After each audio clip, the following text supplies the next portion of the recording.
Here's how much money you need to make to be able to afford this $500,000 home. Now, most bankers and lenders follow something called the 28-36 rule. This is not something that I recommend you follow, but this will at least start the discussion. Let's assume that you want to put down 10%, which in this case is $50,000, which means you are going to finance the other $450,000. So you're going to get a $450,000 mortgage. If you can get this mortgage at a 7% 30-year fixed rate mortgage, that means your monthly mortgage costs are going to cost you $3,000 a month. This doesn't include your property taxes or your HOA fees. This is just your monthly mortgage costs. Now, once you have this, you can apply the 28-36 rule. The 28-36 rule says that your total monthly housing cost should not exceed 28% of your gross monthly income, and your total monthly debt costs should not exceed 36% of your gross monthly income. Let me explain what that means. So now this $3,000 a month is just your mortgage costs. If we add in, let's say, another $300 a month to cover your taxes and your HOA fees, which is your homeowner association, that brings your total housing costs to $3,300 a month. Now, if we follow the 28-36 rule, you're going to take this monthly housing cost, which is $3,300 a month, and divide it by 0.28 or 28%, which will bring us to $11,785 of a gross monthly income, or right under $142,000 a year of income if you want to be able to afford a $500,000 payment. But the second part of this 28-36 rule says that you also cannot have monthly total debt exceeding 36% of your total monthly gross income. That means you're going to take a monthly gross income before taxes and you're going to multiply it by 0.36, which is going to give us $4,260. This is the most amount of money you're allowed to pay every single month on your total debt costs. Now, you're already putting $3,300 a month towards your housing costs, which leaves you with $960 a month extra for your other debt payments. This could be your car payment, this could be your student loans, this could be your credit card debts. So you have $960 a month that can go towards your other debts, and the maximum housing payment here is $3,300 a month. This means, according to banks, if you want to be able to afford a $500,000 home where you're putting down 10%, which is $50,000, you're financing $450,000, that means your monthly costs are going to cost you $3,300 a month. That means you're going to have to make $142,000 a year in order to be able to afford this $500,000 home, according to banks. But I don't want you to let banks decide your financial decisions, because this is the bank's rule of thumb, because all the bank wants to make sure is that they get paid. They don't care if you are investing money into your own investments that will make you wealthy. All the bank cares about is that you have money to pay the bank. I want you to not use this home as a money pit, but rather to use this home as a place to live while you can continue to build your wealth. So what does that mean? Don't just rely on the bank's numbers. I want you to do something a little bit different. So based on the bank's numbers, if you want to afford this $500,000 home, you have to make $142,000 a year. If you really want to be able to afford the home that you live in, then don't go max out the bank's numbers. Instead, I want to give credit where credit's due. I want you to follow Dave Ramsey's plan here, because I'm a big fan of his plan when it comes to buying a home, which says that no more than 25% of your net income, which is your take-home pay after taxes, should be going to your housing costs. So now, how do we do that? Well, the same way as before. If we put down 10% for the down payment, so you have $50,000 saved up to buy a home, that means you're going to be financing $450,000. If you finance $450,000 at the 7% mortgage, there should be a K, $450,000 at the 7% mortgage, that means your mortgage costs are going to cost you $3,000 a month, and then we'll add in your property taxes and your HOA fees. I just factored in a simple $300 a month for that. So $3,300 for your housing costs. This cannot exceed 25% of your take-home pay. So now let's keep working backwards. If $3,300 is your monthly cost, and this can be no more than 25% of your take-home pay, if you multiply this number by 4, that is going to give us $13,200. This can be your take-home pay after taxes. Now, if we multiply this number by 12, that means your annual income has to be $158,400 after taxes.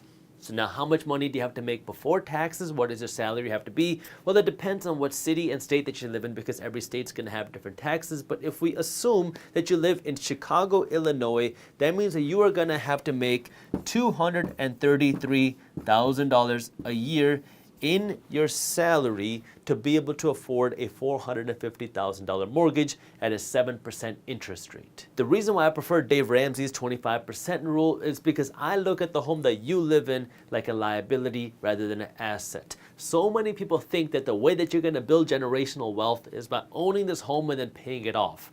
But that type of generational wealth is one of the worst kinds of generational wealth. Sure, it's nice to have a home that you can pay off, but there are so many other ways for you to build real wealth that you end up missing if you stretch yourself so thin to buy a home that's way out of your reach, because now you don't have money to buy rental properties, which can make you even wealthier than the home that you're buying yourself. You don't have money to invest in stocks. You don't have money to invest in your business idea. You don't have money to invest in other people's business ideas.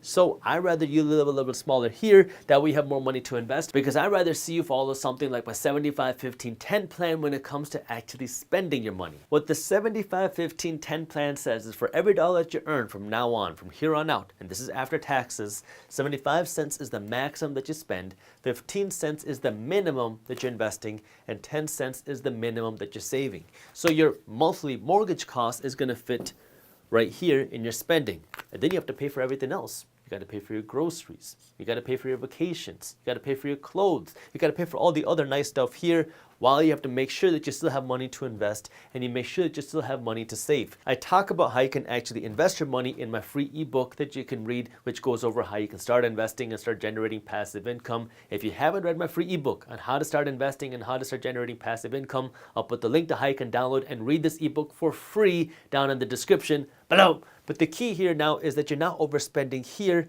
and then eating away the opportunity for you to actually invest here. Where can you invest your money? Well, you can invest in stocks, you can invest in rental properties, you can invest in a business idea. There's a lot of places where you can invest, but the key for you to be able to invest is to not overspend here. So many people, and I can tell you this from experience because I am a licensed real estate agent. I don't actively work as an agent, but I did about a decade ago when I used to work as a real estate agent. Well, one of the things that most agents will say is that your home is the biggest investment that you'll ever make. And when you can sell somebody the idea that your home is an investment, well, now you're going to be more likely to buy a little bit bigger, because you're going to be able to pass this home on to your kids. One day you're going to be able to pay it off. And so if you're going to be working to build equity, might as well go a little bit bigger. And when you do that, you stretch yourself a little bit thinner, which means less money to invest, less money to save.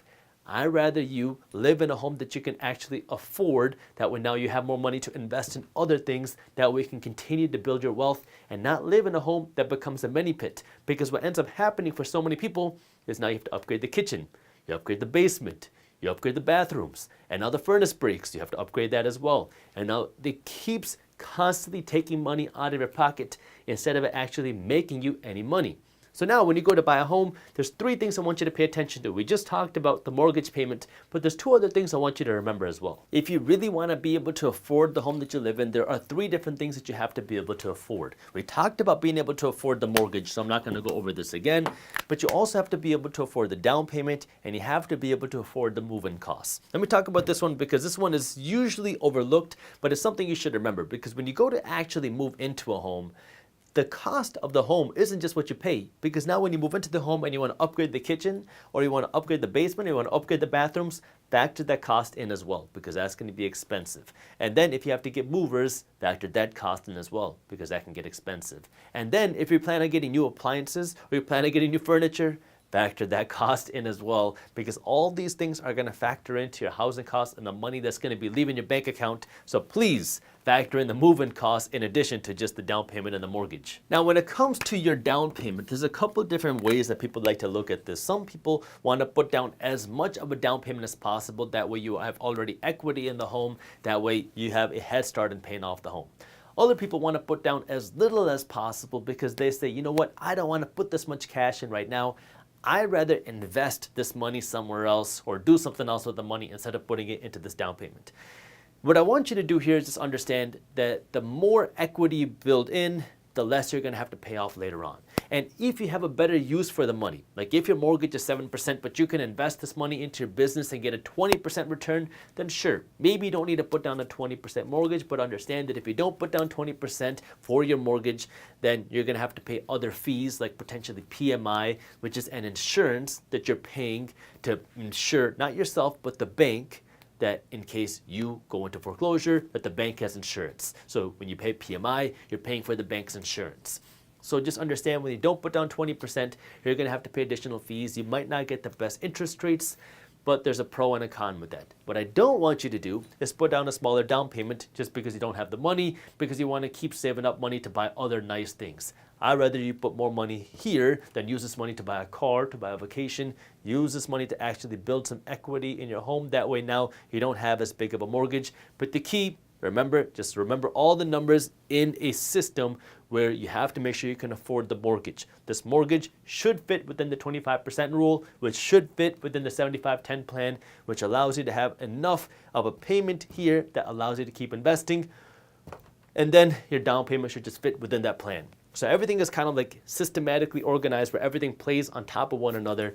And whatever that down payment is, as long as it fits within all the numbers, well, then make it work. But then also understand the pros and cons of having a big down payment versus a small down payment. So there you have it. The 3 things you need to be able to afford, that we can actually afford the home that you live in, not just so you can buy the home that you live in. It's easier to buy a home. It's tougher to be able to afford it. But if you really want to be able to afford the home that you live in, that means you still have money to invest in your future and build real wealth. In your opinion, would you buy a home when interest rates is over, when interest rates is over 10%? Or you feel like, even though you're getting a massive discount, you're paying more every month, would you consider that, or you just wait until interest rates go down? So I look at home buying very differently than the majority of people. I look at buying a home the way I buy a shirt.